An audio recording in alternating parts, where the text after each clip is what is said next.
Some of the aircraft in this video ended up upside down, others slid off the end of the runway and into the sea. Every one of them met the same enemy on the way down, a storm violent enough to turn a routine landing into a fight to stay alive. 50, 40, 30, 20,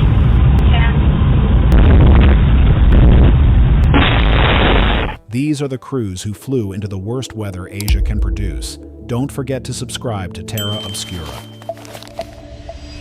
By the evening of the crash, the captain had every reason to be worn out. He was 60 years old, and this short flight out to the Penghu Islands was his 10th trip to the same airport in a single week. The day before, he and his young first officer had flown 7 flights together, and today they were down for 6 more. On the cockpit recording, he could be heard yawning and coughing for minutes at a stretch, and at one point he said plainly that he was exhausted. They were flying an ATR-72, a twin-engine turboprop built for short regional hops, with 54 passengers and 4 crew aboard for the run out to the island city of Magong. Earlier that day, Typhoon Matmo had brushed past the islands, and although the storm itself had moved on, bands of heavy thunderstorms were still sweeping across the airport one after another. When the flight arrived, the visibility was too poor to land, and the crew were placed in a holding pattern to circle in the dark and wait for a break. The airport's better runway had a tailwind that ruled it out, which left one that faced into the wind, but offered no vertical guidance to the pilots at all. It could only be used if the crew could see the runway for themselves,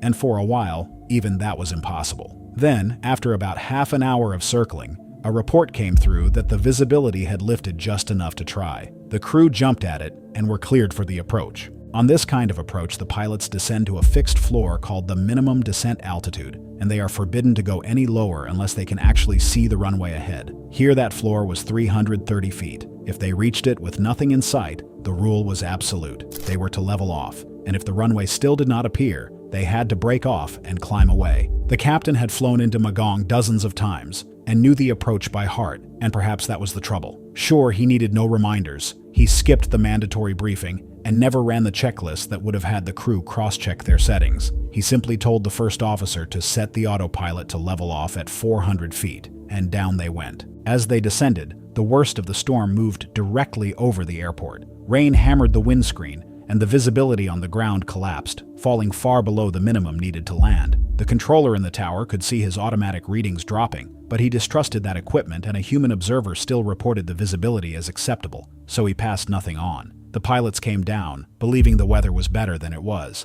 They sank through 500 feet into the heart of the storm. The captain called for a lower and lower target, 400, then 300. They reached the floor of 330 feet with nothing to see but rain. This was the moment to stop. Instead, the captain told the first officer to set the autopilot lower still, down to 200 feet, taking them beneath the limit they were never to cross without sight of the runway. It was a clear and serious violation.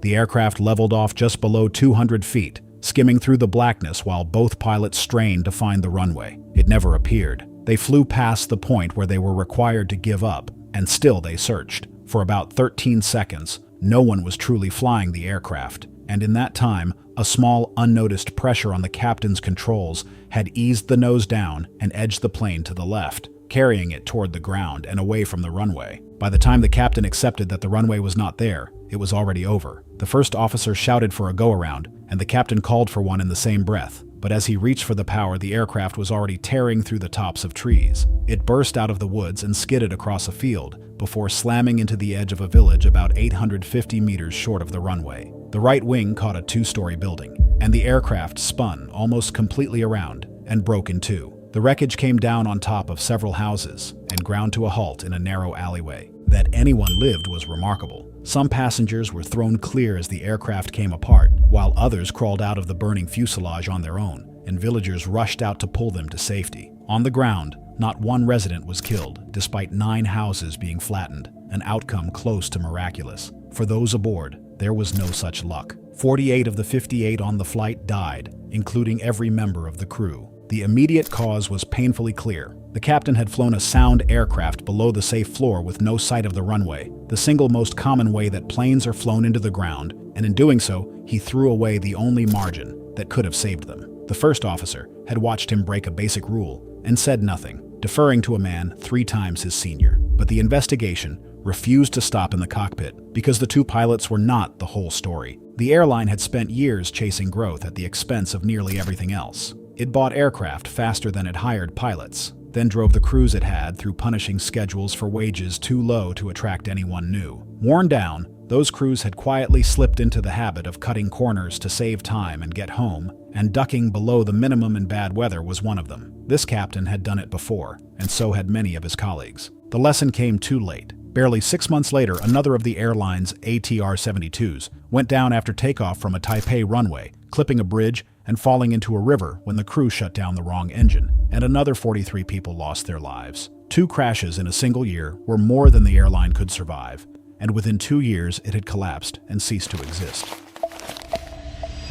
10 years before this crash, the very same thing had already happened. In 2010, another Boeing 737 belonging to the same airline had come down long on a hilltop runway in India, run off the end, and fallen into a ravine, and 158 people had died. The lessons were studied, recommendations were written, and a nation grieved. Then, a decade later, an almost identical aircraft flew almost the identical approach into an almost identical airport, and everything that was supposed to have changed had not. The flight was bringing people home. In the summer of 2020, with the world shut down by the pandemic, India was running a vast operation to repatriate its citizens stranded abroad, and this was one of those flights. A Boeing 737 inbound from Dubai with 190 people aboard. Its destination was Kozhikode on the southern coast, and its runway was one of the most feared kind in the country. It was a tabletop runway, an airstrip leveled off across the top of a hill with steep drops falling away on every side, and there was no forgiving ground beyond either end, only the edge of the plateau. The captain knew the place well. He had flown into Kozhikode dozens of times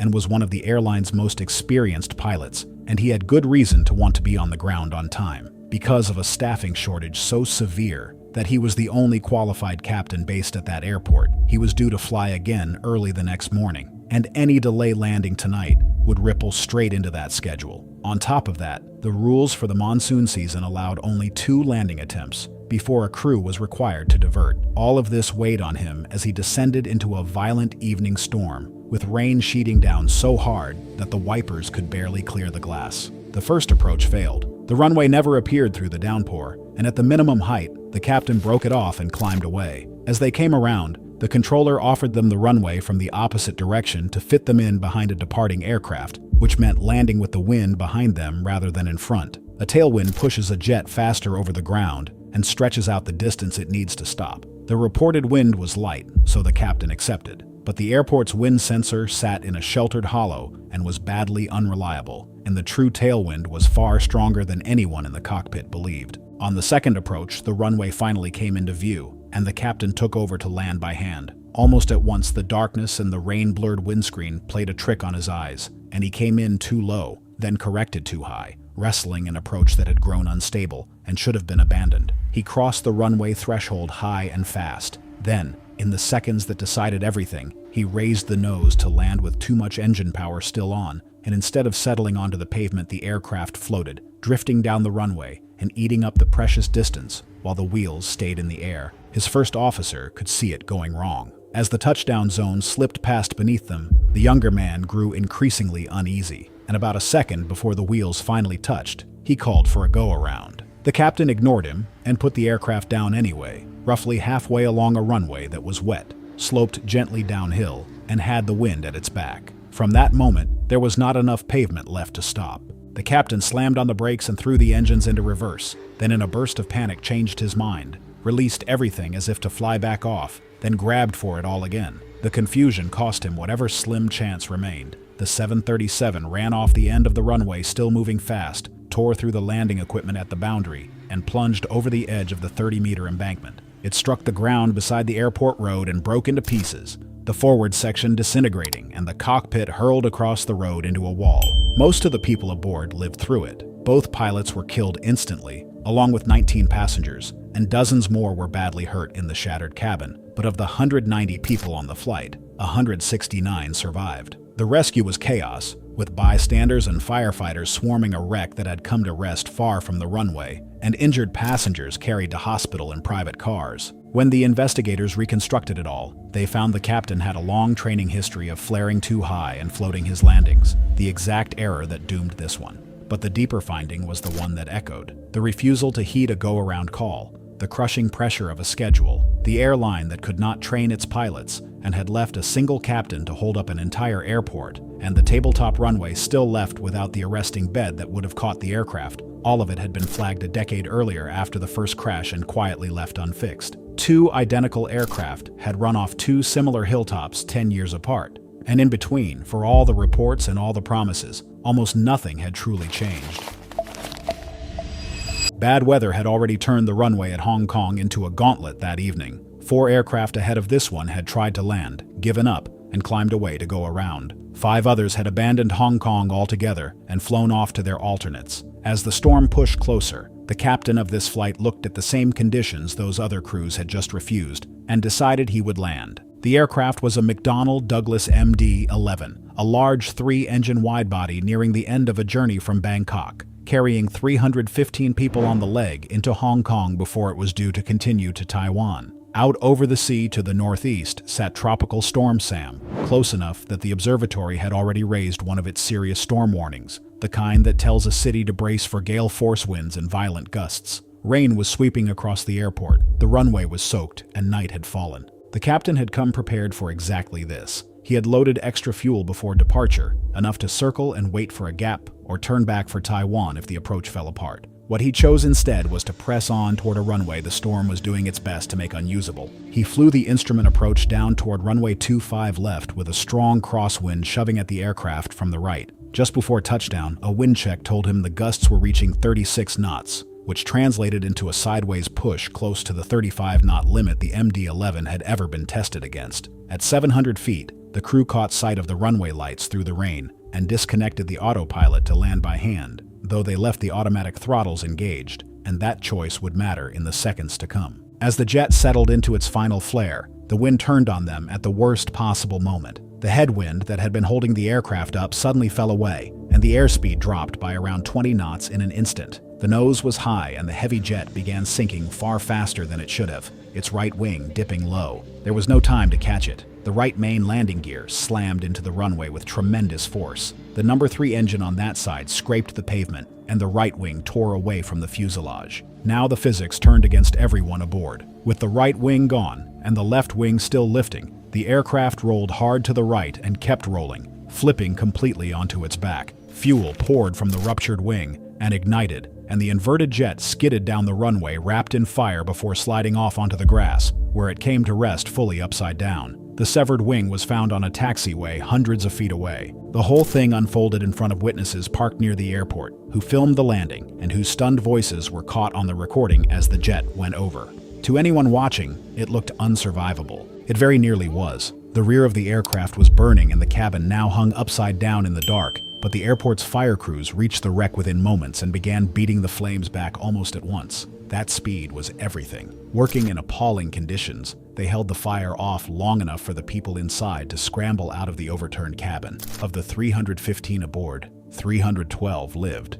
The question that followed was why an experienced crew had put a sound aircraft down so hard. Investigators concluded that the core of it was the high rate of descent in the final seconds, which the crew never arrested before the wheels hit. The sudden loss of headwind and the early pulling back of the throttles had bled away precious airspeed at 50 feet, and the sink rate that followed was simply more than the landing gear could absorb. China Airlines rejected that conclusion, arguing that a sudden downdraft of wind had driven the aircraft into the ground through no fault of the pilots. What neither side disputed was how thin the margin had been. The storm had pushed the crosswind right up to the edge of what the aircraft could take, on a wet runway in the dark, and that evening the edge was where the flight ended.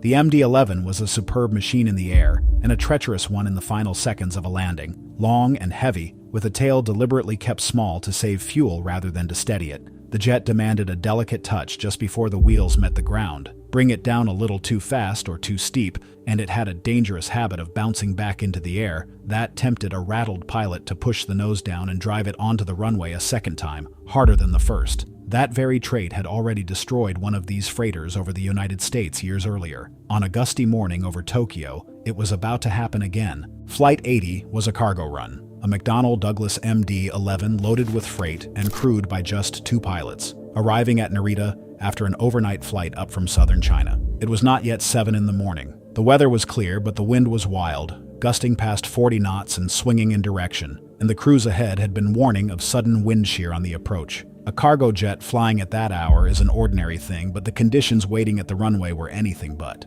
The pilot at the controls was the first officer, and this was where his particular situation mattered. He normally flew as a relief pilot on long routes, taking the controls during the quiet hours of cruise and stepping aside for the demanding parts, which meant he had actually landed the MD-11 only rarely. Now, he was being asked to plant a tricky aircraft onto a runway in some of the worst wind it could face at the end of a long night, with fatigue pressing on both men in the cockpit. The approach down toward runway 34 left went well enough until the very last moment. As the jet crossed the threshold, the first officer held off on his flare a beat too long, letting the aircraft keep sinking until it was almost on the ground before he pulled the nose up. It came down hard. The heavy freighter struck the runway and bounced back into the air, exactly the way the MD-11 was known to do. This was the instant that decided everything. The correct response to a bounce was gentle, holding a steady nose-up attitude and easing the aircraft back down with engine power. Instead, the first officer pushed the nose sharply down, and the jet came back onto the runway on its nose wheel, pitching and rocking in the motion pilots call porpoising. It bounced a second time, higher now, the oscillations growing more violent with each cycle as the control inputs fought the aircraft rather than calming it. The third impact was the one that broke it. The MD-11 slammed down onto its main landing gear at well over 1,000 feet per minute, a force beyond what the structure was built to take. The left wing gave way where the gear drove up into it. The wing dropped and struck the ground. With the left side collapsing and the right wing still lifting, the freighter rolled hard to the left, tore itself apart and flipped completely over. Fuel ignited across the runway, and the inverted wreck slid off into the grass along the west side, burning fiercely. All of it happened in plain view of the passenger terminal, where travelers watched a large aircraft cartwheel and burst into flame in the early light. Fire crews were there quickly, but the jet was upside down and wrapped in fire, and it would take them roughly 2 hours to put the blaze out. Both pilots, the only people aboard, died. It was the first fatal crash in the history of Narita Airport. What unsettled investigators most was that they had seen this exact sequence before. 12 years earlier, another of these freighters had bounced on landing and flipped over in flames in New Jersey, and that accident had prompted new training meant to teach crews how to recover from precisely this situation. Yet, here it was again. The inquiry pointed to the late flare and the harsh nose-down inputs that turned a survivable bounce into a fatal one, but it refused to stop there. The first officer had rarely landed the type and was flying tired at the end of a long night. The automatic throttles had been left on in wind that called for a human hand, and the aircraft, as ever, gave its crew almost no room for a clumsy touchdown. Investigators went so far as to call on the manufacturer to rework the MD-11's flight control software so that the machine might protect the next crew from the errors that had doomed this one.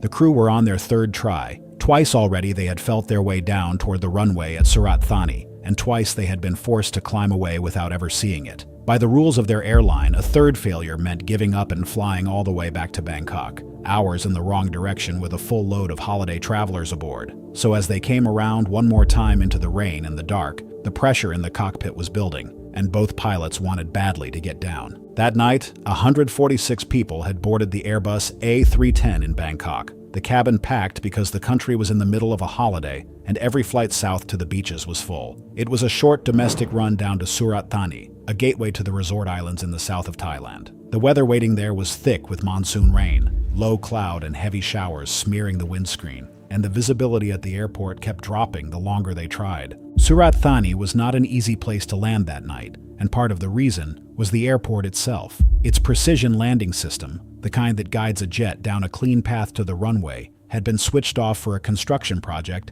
and never turned back on after the country's economy collapsed. So the crew were left with an older, cruder approach that pointed them roughly at the field, but told them nothing about how high they should be. Some of the runway lights were dark, and other navigation aids were out of service as well. On a clear evening, none of this would have mattered much. In heavy rain at night, it stripped away the very references the pilots most needed. On each of their first two approaches, without quite realizing it, the crew had drifted to the left of the path they were meant to follow. On the third, it was happening again, and the visibility had fallen further still. Both men leaned into the darkness, straining to catch sight of the runway lights through the rain. As they did, their entire attention narrowed to that single search, and neither of them was watching the instruments that told them what the aircraft was actually doing. This is where the darkness turned deadly. When the runway again failed to appear, the crew began another go-around, and the automatic system pushed the engines up to climb power. On this aircraft, that surge of thrust also pitched the nose sharply upward.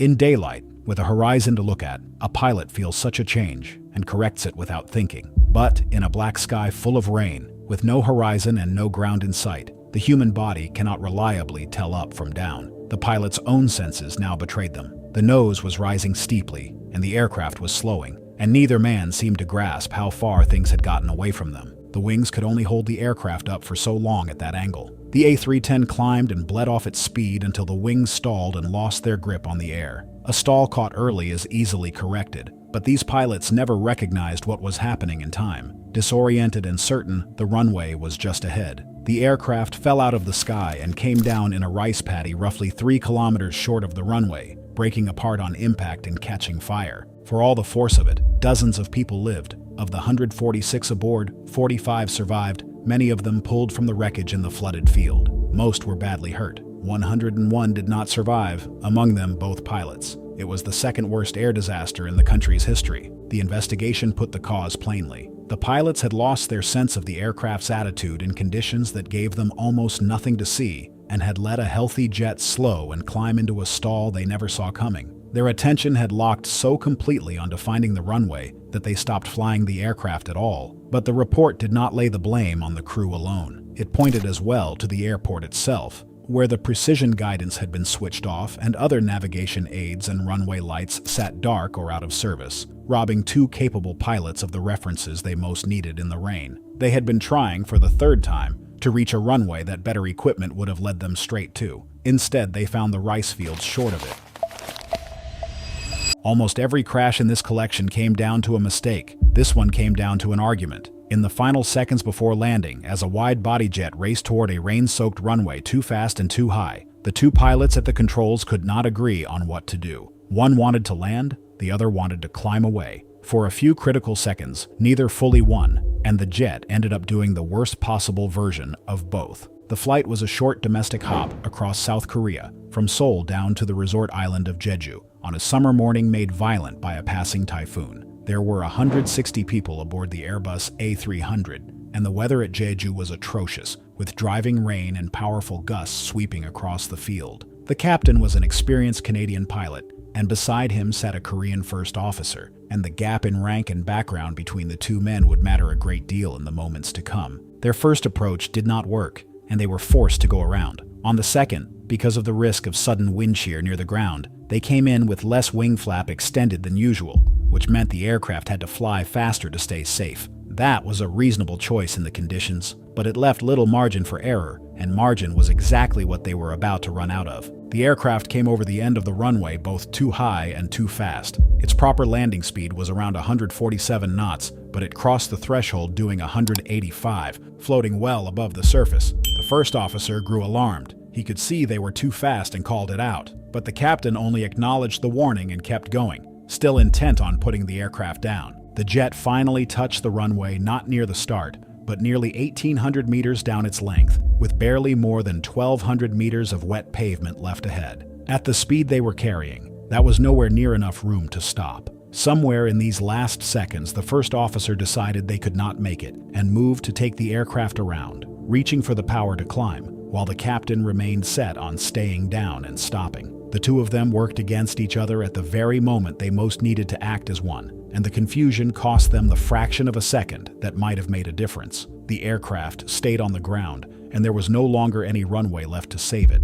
It ran off the end of the pavement, still moving at around 100 knots. Beyond the runway, it struck a wall and a guard post, and the impact ruptured a fuel tank and set the aircraft ablaze. The A300 came to rest off the airport boundary, broken and burning fiercely, with black smoke pouring into the stormy sky. What happened next was the one part of the day that went right. The cabin crew threw open the doors and drove the evacuation with total urgency, moving all 152 passengers out through the escape slides even as some of the equipment failed and the fire spread. In about 4 minutes, they had the entire aircraft empty, the flight attendants leaving only after the passengers were clear. Barely a minute later, the aircraft was engulfed by a fuel-fed explosion. Every one of the 160 people aboard survived with only minor injuries, and that they did was down almost entirely to the discipline of the crew. The investigation found that the accident grew out of the captain's decision to press on with a landing that was far too fast and too long in dangerous weather, and out of the breakdown in coordination between the two pilots as it came apart.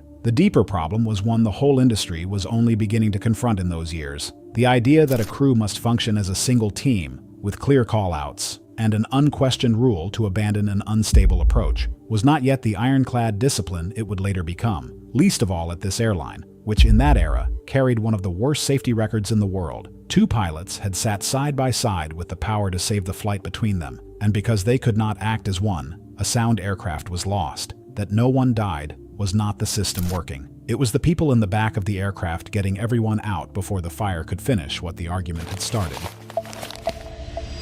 A crowded jetliner ran off the side of a runway in a storm, struck heavy obstacles in the dark, and had an entire engine ripped clean off its wing, and yet not a single one of the 165 people aboard was hurt. The real damage from this crash was of a different kind. It fell on an entire capital city, which found its main airport shut down for days. The flight had come in late at night from China, a Boeing 737 near the end of a routine 2.5-hour run into Manila. On board were 157 passengers and a crew of 8. The trouble was the weather. A powerful thunderstorm was sitting over the airport, and the rain was coming down so hard that the crew could barely make out the runway ahead of them through the windscreen. It was the kind of night when the safest thing a pilot can do is wait or go somewhere else. They had already tried once. On a first approach, the crew had come in low, lost their view of the ground in the downpour, and been forced to abandon it and climb away. Now they set up to try a second time. As they came around, the storm had not eased at all, and the water was still sheeting across the glass.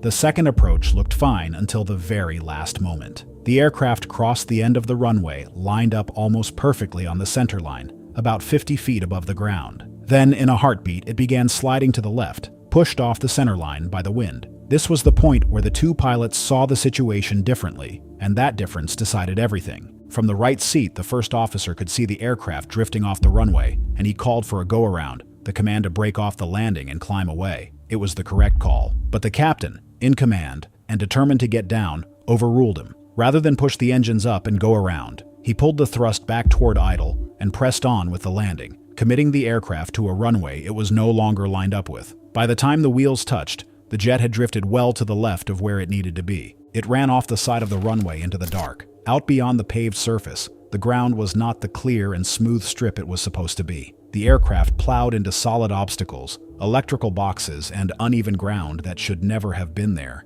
and the impact tore the left engine and the left landing gear away from the aircraft. The 737 ground to a halt off the side of the runway, wrecked, with one engine gone. And then, remarkably, everyone simply got out.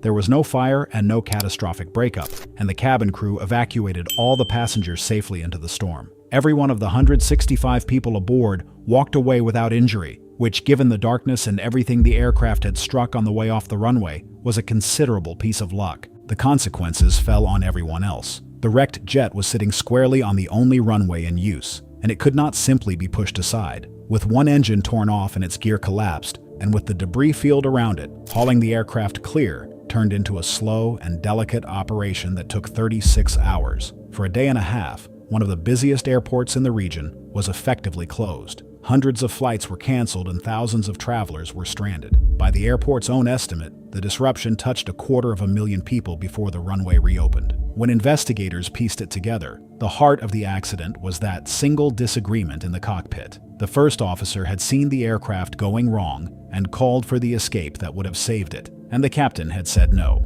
Sound teamwork in a cockpit depends on a captain heeding that call, and this one did not, choosing to salvage a landing that should have been abandoned. The airline was told to overhaul the way its crews handled such moments, to make clear that a call to go around must be acted on at once, without argument and without any fear of blame for breaking off. For its part, the airport was ordered to clear away the obstacles beside its runway so that the next aircraft to slide off in a storm might find smooth ground instead of the hazards that had torn this one apart.